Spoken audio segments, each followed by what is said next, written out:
welcome to another video. I'm kind of nervous about this one, and I think the nerves are more for me than putting it out to you. The reason this one's on camera is because it's pretty much about him, but it's also about me. I'm really struggling with his birth and my labour and everything, and I'm very grateful that he's here, and I'm very grateful that he's happy and he's healthy and he's literally the best thing that's ever happened to us. But for me, I am really struggling. If you watched my birth story, you would know that I got rushed in for an emergency C-section, and I had, at one point during my labour, I went from 0 to 100 really quickly, in terms of contractions, in terms of people, in terms of everything. I had a moment during my labour that I had no one that I knew around me. Joseph wasn't with me, and I ended up having like loads of doctors rushed in, and I had a load of like needles put in me and like IV lines, and my clothes were being ripped off me and my waters got broke, and I've kind of been keeping it under my belt with like friends and family, even Joseph, but like every single day I think about his birth multiple times, and I've just noticed that I'm not happy with how the birth went. I'm not happy with how my labour went, and in other parts of my life it has affected me now. So I pulled up a website, I'll get it now.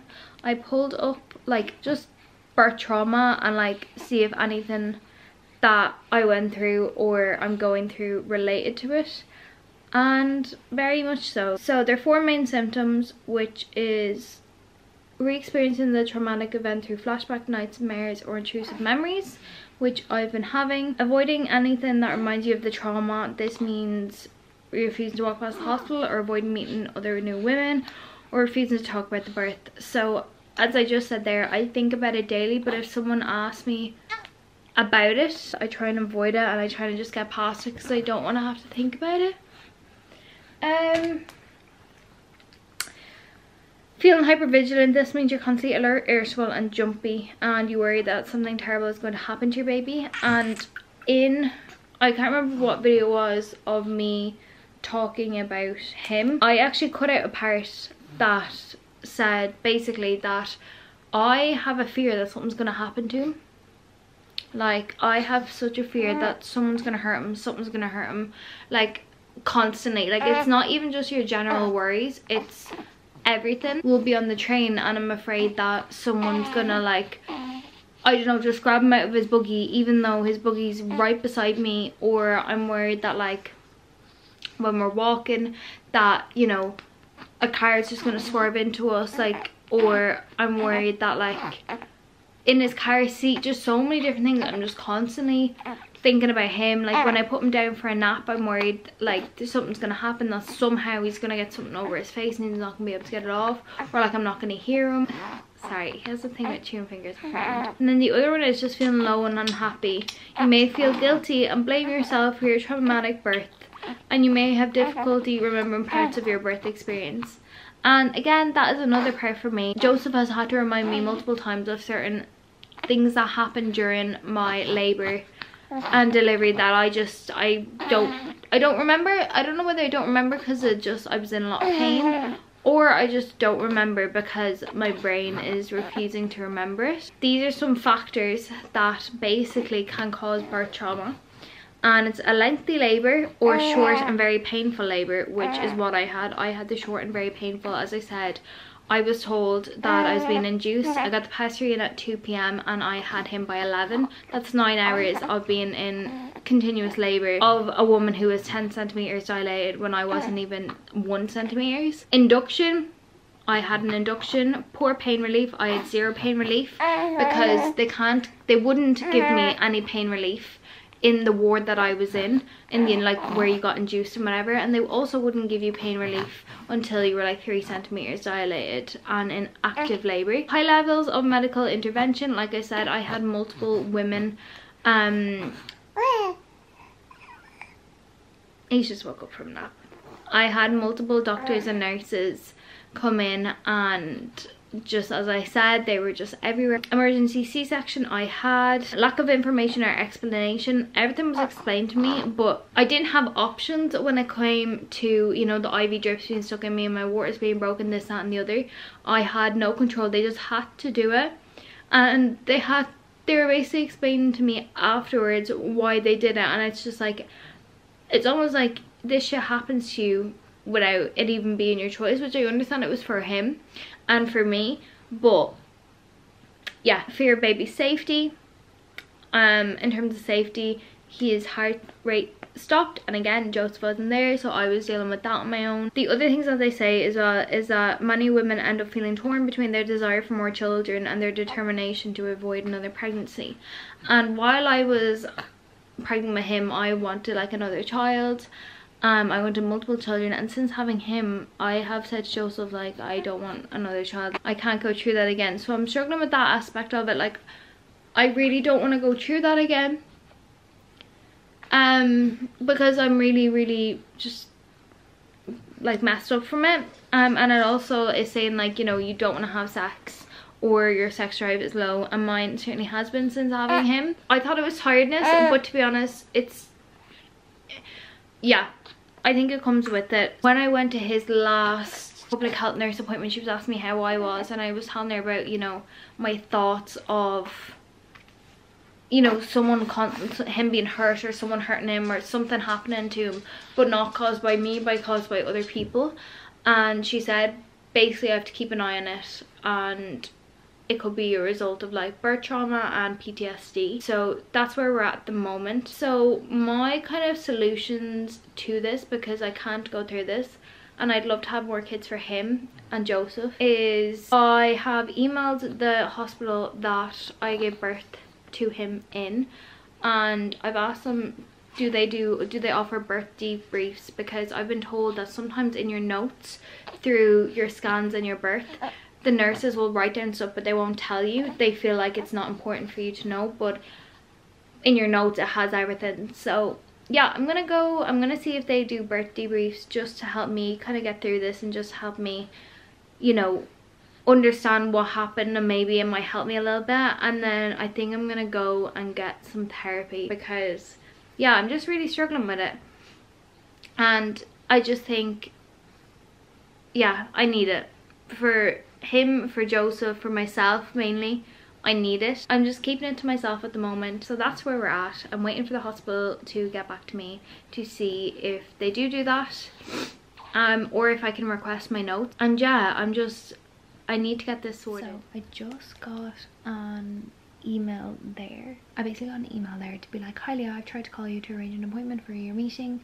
I can see you Friday 30th in person. If a virtual meeting suits you better, I can arrange for that for you for a day next week. You can call me or email me, whichever suits best. Look forward to meeting you. So I'm gonna see if we can combine them on the 30th, and then that's literally in 9 days. That's literally in 9 days. That's next Friday, and hopefully we can get some answers for you. That's all that happened. I'm excited now, but the only thing I'm not worried about, but the only thing that I'm concerned about is I haven't got my birth notes yet. They haven't come in the post yet, so I'm hoping they come before Friday so I can look through them and ask a few questions. It's weird. I didn't think I'd be doing this, but it is needed. So yeah, we'll keep you updated if my birth notes come. When they do come, I will go through them with you, so we can look at it together. And then obviously I will bring you going up to the birth reflection meeting, and then when I get home I will talk to you about everything. But yeah, I'm quite nervous because I've heard sometimes, I'm not saying this is what's going to happen for me, I've heard that birth debriefs, birth reflection meetings, they sometimes, you're told you're kind of being dramatic about it, or you're being told that it had to happen so you shouldn't be upset about it, like your baby's absolutely fine, you're absolutely fine, like there was no complications after birth. And it's kind of like, yeah, that's what I'm nervous about. I'm nervous that I'm basically going to be told over exaggerating. Hi guys, Harley has just joined me. I actually have another update for you that I forgot to tell you. So when I got the date for my birth reflection, the place that it was meant to be at actually didn't suit me, so I asked for it to be at the hospital, just because it's easier for me to get to, and the lady who's doing it agreed. So it's actually now being changed to Wednesday, which is in 2 days. I'm nervous. Yeah, I don't know how to feel. I'm nervous. Joseph now has Oliver on Wednesday. He's taking the day off work, so it is just me heading up, which I'm kind of happy about because I feel like I have a lot of stuff to think about and a lot of stuff to say, and I feel like with Joseph there, not that I won't get it all out, but I'll kind of, I don't know, I needed to be on my own for this. So I'm excited that that is happening sooner than I thought, but that also means I'm really hoping my hospital notes either arrive today or tomorrow, because if they arrive on Wednesday they're of no use to me, and I kind of want to study them beforehand so I can ask questions. When my notes come, I can go through them with you and I can tell you the questions I want to ask. I'm just hoping my birth notes come today or tomorrow and I can go through them and kind of jog my memory of what happened and then get my questions ready. I will chat to you guys when my birth notes come or before Dublin if they don't end up arriving. So yeah, I'll see you then. Good morning guys. So today's the day. Today's the day I have my birth reflection. It is currently, I don't even know the time. It's early enough. I think it might be about 8:15. Yeah, so I have my birth reflection today. First of all, what do you wear to a birth reflection? I'm just in cargos. I'll show you. I'm literally just in cargos. And I'm gonna chuck on my New Balances because it's actually raining today, which is fucking annoying.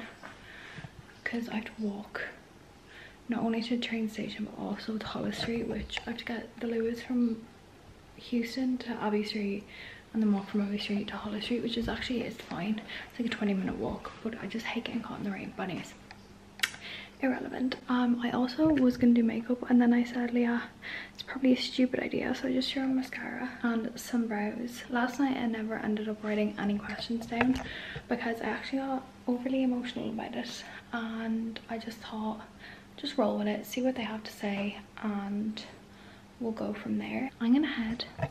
I'm not gonna bring my camera with me because I just need to be with myself, stick in my headphones, but I will chat to you when I'm back and we will see how it goes, see what they have to say.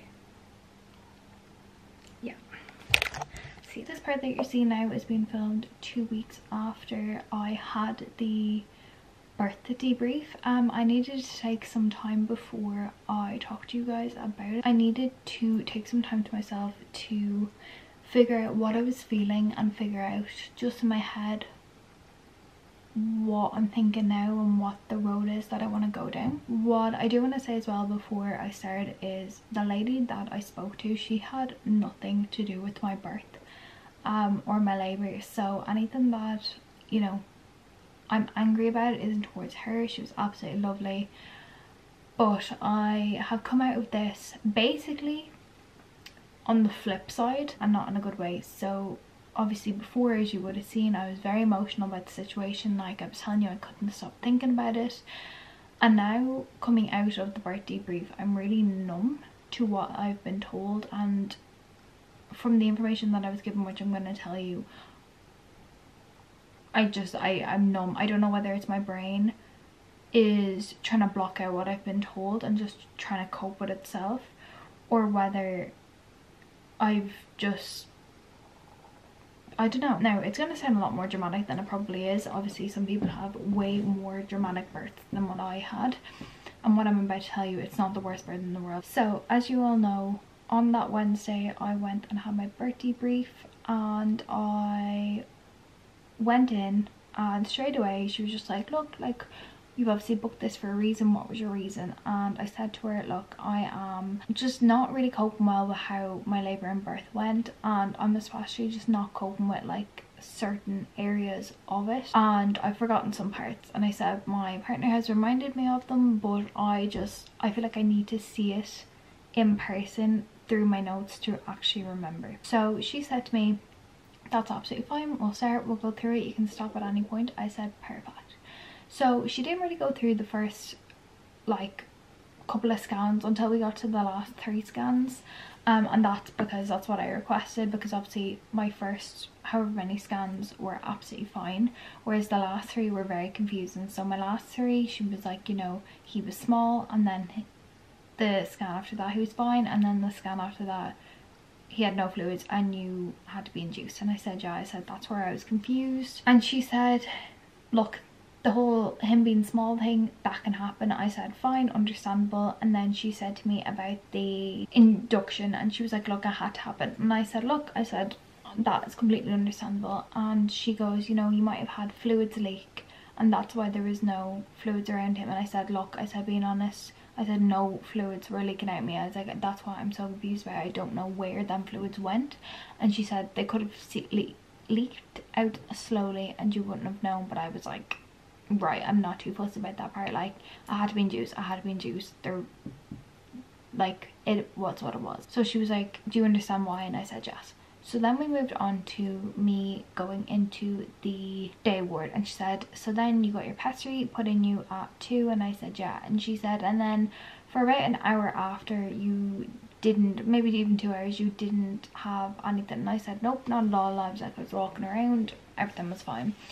So then she said, and then you started getting really strong pains. And I said yeah, I said, but I was able to speak through them, like they were fine, but they were monitoring his heart rate and his heart rate dropped. And she said yeah, she can see that here. She was like, I can see it drop and blah blah. So she says then when they noticed that, it says here that they had to like prep you for an emergency C-section. And I said yeah.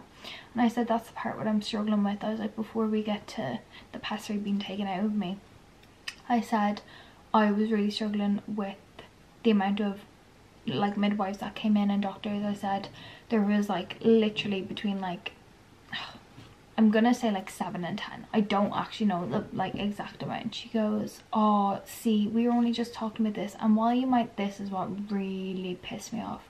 She goes, while you might think that there is that many people in the room, she said there's actually probably only about 2 or 3. And I know I'm speaking about it calmly now, but that is because I've had so long to process this. But when I tell you I was livid when she told me that, and when I was telling my mom and Joseph, I was like, 2 to 3. There was 2 to 3 midwives on their own with me before they had to call in these people. I was like, I had them 2 midwives, I had the head midwife, then I had someone pulling off like my clothes, I had someone putting socks on me, I had someone taking bloods out of this arm, someone taking bloods out of that arm. I then had someone else who was putting all the gown and stuff on me. I said then I had the doctor that had to come in and take the pessary at me. So I was like, it wasn't 2 to 3, but anyways, we quickly moved past that. I was like, yeah, alright, whatever. So she goes, then you got your pessary taken out. And I said yeah. And she goes, and then baby, you went back to normal. And I was like, yeah. And she was like, yeah. She was like, and then we got you into the labour ward. And when she kind of said that like nonchalant, I was so confused, because I was like, we were still being told that there was an issue with him, like that his heart rate still wasn't okay and he wasn't happy. So I was kind of like, right, okay, whatever. So she goes, then you got moved into the labour ward. And I said yeah. And bear in mind guys, this was a long conversation that I had with her, so I'm just trying to sum it up really quickly, because I've told it so many times that I just get more and more exhausted every time I tell it, and it is easier for me to just quickly get through with you. But if I told you this 3 weeks ago, we would have been sitting here for an hour. But anyways, so then she goes, you went into labour ward and you were putting monitors. And I said yeah. And she goes, and then we tried to take a blood prick from the top of his head, but we couldn't get to it. And I said, oh, but there was a monitor on him. And she goes, what? And I said yeah, there was a monitor on his head. And she was like, oh yeah, I see this, there was a monitor on his head. If you were able to get the monitor on his head, how did you not get the blood sample from him? And she kind of like looked at me and she was like, oh, because your cervix wasn't dilated. And I said, well, that doesn't make sense. I was like, because if you get the monitor on him, how did you not get the blood sample from? I was like, okay, I was like, that's a bit concerning, but anyways.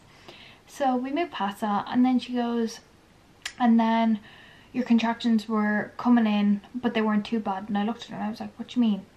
And she was like, they weren't too bad. And I said, not too bad. I said, my contractions were literally lasting minutes, and they were about 30 seconds to a minute apart. I said, not lasting, not being that strong and not lasting that long. I said, are you joking me? I said, I was in agony. I said, I couldn't speak. I said, I couldn't move. I said, I couldn't take the gas and air because I was in that much agony. I couldn't take deep breaths. My breaths were shallow.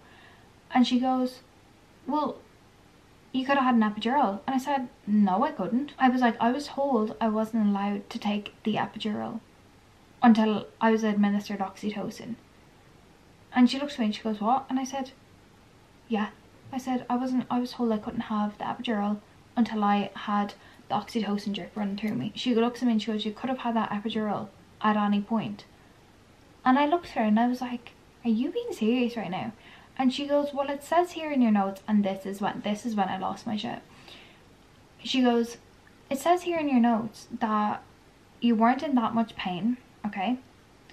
You weren't in that much pain. They were about 3 to 5 minutes apart. And that you said you didn't want the epidural until you were in more pain. And I lost my shit. I said, I never had that conversation with her because I was told that I wasn't allowed the epidural until I had the oxytocin. She was like, you probably had that conversation. And this is where I regret saying I don't remember some parts, because I felt like she was looking at me as if to be like, well, you told me you don't remember some parts, so you definitely don't remember you having this conversation. But even Joseph can confirm that I was told I wasn't able to have the epidural until I had the oxytocin. And I told her that. I said, well, my partner even says. And she was like, well, we couldn't have administered the oxytocin because your contractions were way too bad. And I was like, okay. And she goes, you would have been in more pain. And I was like, yeah, but you're telling me I could have had an epidural, which would have calmed my pain down, and it would have calmed my contractions down for you to then administer the oxytocin. But anyways, so then she goes, well, if we had have administered it, you would have probably had your baby within 5 to 7 hours. And I looked at her and I said, naturally. And she goes, yeah. And I said, but like, what about his heart rate? And she goes, it was fine. If you guys remember, I said to you, I was told I was having 10 centimeter contractions, as if I was 10 centimeters, but I was at 0 centimeters. So I said to her, I said, so what you're saying is I could have had my baby in 5 to 7 hours if you had given me the oxytocin drip.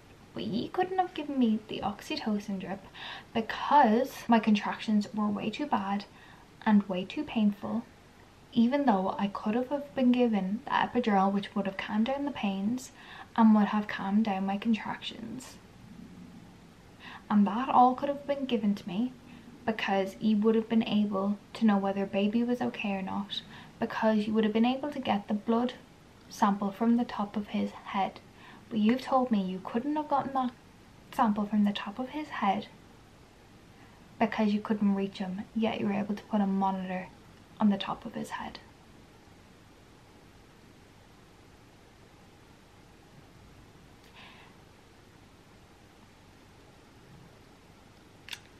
If you know what my birth plan was, it was to do an all-natural birth, so no pain relief, and to give birth vaginally. And I achieved the no pain relief, besides obviously having to get a spinal block to have the C-section. But I didn't achieve the vaginal birth. And you're telling me it could have happened in 5 to 7 hours, but it didn't because you couldn't get a blood sample off the top of his head, even though you didn't need it because you could see on the monitor his heart rate was fine. But let's take that that monitor is incorrect and that you're saying we need that blood sample. You're telling me you couldn't get that blood sample even though you could get the monitor on his head. You can probably imagine the anger that went through me. And I said, so I have now had to have a C-section. Maybe I did have to have a C-section, but I said to her, I said, you're telling me I ended up having to have abdominal surgery, being cut open, and now leaving with a scar, which I don't mind mascara. I actually like mascara. Mascara actually has never bothered me at all. I don't care what it looks like. I said, you've put me under so much stress with this, not her obviously, but just the situation. You've put my partner under stress. My partner was fucking petrified that he was gonna lose him. I said, my partner also had to see me in the most excruciating pain that he's ever had to see me in my entire life, and being told I couldn't have pain relief. Because fair enough, if I was actually 10 centimeters dilated and I was going through that pain, I would have stuck with it. I would have stuck with that and give birth to him vaginally. But when I was at 0 centimeters and you're telling me there's no hope of you even dilating before you get this oxytocin, and you know, if you get this oxytocin your pain's gonna go to another level, of course I was gonna take that epidural. You had to let my partner witness that, and that is something that's ingrained in his head now. He says it literally was the most terrifying moment for him, was seeing me in that much pain. So I said, you've put me and my partner through so much terror, trauma for me, and potentially for him. For what? I said, I went through all that pain for what? And then the more I think about it, it makes me question now, because you struggled to get me into a bed on the day ward, and then you put me into the labour ward, which absolutely fine. But I said, was it the case that you knew this is going nowhere for hours until she gets that oxytocin drip? She's 0 centimeters dilated. She's going nowhere for hours. We need a bed. There's other women that are, you know, getting into labour before her. This is what I'm getting from this. That you needed that bed. This is like, and I said to her, I said, from what I've been told throughout the day and from what I've heard throughout the day that this happened, you were stuck for bed. And I was like, was it just easiest to section me? Genuinely, I was like, I just don't understand. I said, from my perspective, you have to understand that that's what it looks like. It was easiest to get me out of there via C-section, because you put the monitor on his head, but then you couldn't somehow get the blood. Then it was suddenly, she needs a C-section, he's not okay, even though the monitor of his heart rate was fine. Like, I'm hoping that people are seeing this from my perspective, because that's what it looked like to me, that you just, it was easiest to get me in now because you needed the bed, because I wasn't going to be going anywhere for hours. So anyways, I said that to her, and obviously she looked at me like, what the fuck? And then I said to her, I said, and the worst part is, as well as all that, is that I'm never going to trust a healthcare professional ever again. If I had never requested my notes, I would have never known this. I would have still been thinking that that's what happened that day. And I said to her, I said, you do realise that I'm actually in a worse position now than what I was coming in here, because now what I thought was my reality, you're telling me never was. So when I thought my baby was in danger, he wasn't. When you're telling me that I couldn't have the epidural, I could. When you're telling me I couldn't have my baby vaginally, I could. So I'm like, my trauma was coming from something that I thought had happened, but now you're telling me it never happened. So I have two different realities. I have two different situations, and now I don't know which one to process. Should I be happy that my body could have done that, but it didn't? Should I even be allowed to be sad anymore because, or upset anymore because of what I thought my baby was going through, he actually wasn't going through? And then I said to her as well, I said, the more we talk about it, I said, I never understood why when he came out with the C-section, he was brought over and weighed and then placed on me pretty quickly. Surely if his heart was having issues and he was having issues, he would have needed to have many checks. But he didn't. I said, and now it just makes a whole lot more sense. And I said, the chances of me wanting to come back here again are very low. And another terrible thing is that when I had that C-section, like when I actually got sectioned, I had the best experience in that hospital. I'm not kidding you, I will gloat about it. Their service was incredible, the nurses, the midwives were absolutely amazing, the doctors were amazing, the care that I was in after my C-section was impeccable. The food was incredible. Like, he was looked after, I was looked after. But I said, but I'm not thinking about that now. I'm thinking about what happened before. And I said, that is really wrecking my judgment on whether I want another baby in this hospital. I said, because if I do come back, I'm going to be questioning every single thing you're doing. I'm not going to believe anything you're saying to me. And it's all because of this situation. This whole situation has impacted me on whether I want another child or not. And thankfully now I can say to you guys, I do want another child. Because I asked her, I said, well, what's going to happen on the next baby? And she said, well, because you had a C-section, you'll never be induced again. She said, because they can't put that type of pressure on my body because of the C-section. So she said what'll happen is you'll either have an elective C-section, which means you pick a date and you'll go in for a C-section, you won't go through labour, you'll just be sectioned and off you go. She said, or we'll let you go naturally up until 41 weeks and see if labour starts itself and then see how your labour progresses. And she said if you get to 41 weeks and nothing has happened, she said you will be given a date of a C-section, and again you won't go through labour. So the only way I'll go through labour is if it comes naturally. If it doesn't come naturally, I'll be C-section and I won't have to go through it, which for me was a good thing. But in saying that, I will say to you, and I will say to anyone, I don't know now if I'll go public, and that's what I said to her as well. I said, if I went private or semi-private, would this have happened?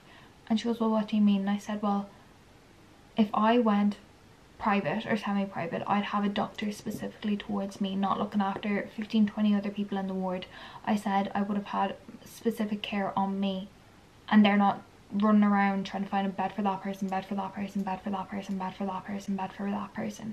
So I said, if I had gone private or semi-private, would this have happened? And of course she said, yeah, it probably would have happened. Like, of course she's not going to say no to me. But it just made me think, like, this probably wouldn't have happened in my eyes had I had been private or semi-private, because there wouldn't have been that many people. So I left out, I walked out, and I said, you have me in a very much a pickle now. And she offered to talk, for me to talk to their mental health person, and I said yeah, for other reasons, with the whole, like, I'm worried that something's going to happen to Oliver. But now, because I'm on the flip side of it, I'm actually just completely numb to the situation. I'm angry, but I'm numb, because like I said, what is my reality now? Is my reality that, you know, what happened because I thought he was in danger, I was in danger? Is my reality now that he was never in danger, so I should be fine that they just sectioned me? Like, do you get what I mean? Like, it's very hard to understand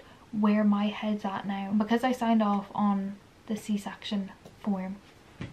Nothing I can do. I agreed to it. I genuinely do not think you should be signing a C-section form while you're in the middle of labour, because you are in that much agony, you're in that much pain, you want that pain to end as soon as possible.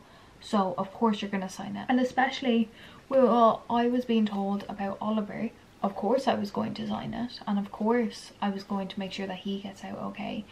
But knowing now that that never needed to happen, I'm like, I signed a form because they were telling me you're going to be basically in this pain for hours upon hours upon hours if you don't have a C-section, and it's going to be damaging to him, like something will happen to him. But yeah, sorry that this has been a long section of the video. That's where I'm currently at. I'm struggling because I'm numb. Like I said, I'm numb whether my brain is blocking out what happened, whether I'm numb because my reality was no longer my reality. I don't know. I don't know. I'm a very different person talking about the situation and thinking about the situation now, because I'm not getting upset over the fact that there was something wrong with him, because apparently there wasn't. But I don't know. I don't know where I'm going from now. All I do know is I'm ready to just get on with life. But that is where I've been the past couple of weeks with no videos, trying to mentally sort this out and mentally understand what has been happening. But yeah, I hope you guys enjoyed this video, if you can enjoy something like this. I hope it has shed some light onto my situation, and maybe for other people I might encourage you to get a birth debrief. What I will say is though, please don't let this be the be all and end all of birth debriefs. Don't go into it expecting you're going to be like lied to. Don't go in expecting that, you know, what you thought your birth was isn't. This is just my experience, and I've heard so many people having amazing experiences with birth debrief. So yeah, I have three more videos coming up actually about baby, so apologies if this isn't your type of content. But my next video is going to be how I lost weight after having Oliver, and then the one after that is what I eat in a day to lose that weight, and then the one after that is just my 6-month postpartum update, seeing how I'm getting on and how Oliver's getting on. But then I promise you I am done with the baby content until the next baby, which isn't for at least another like year and a half, 2 years, so you're all good. But yeah, I really hope you guys enjoyed this video. If you did, make sure to give a big thumbs up, make sure you subscribe, and yeah, I'll see you in my next video. Bye.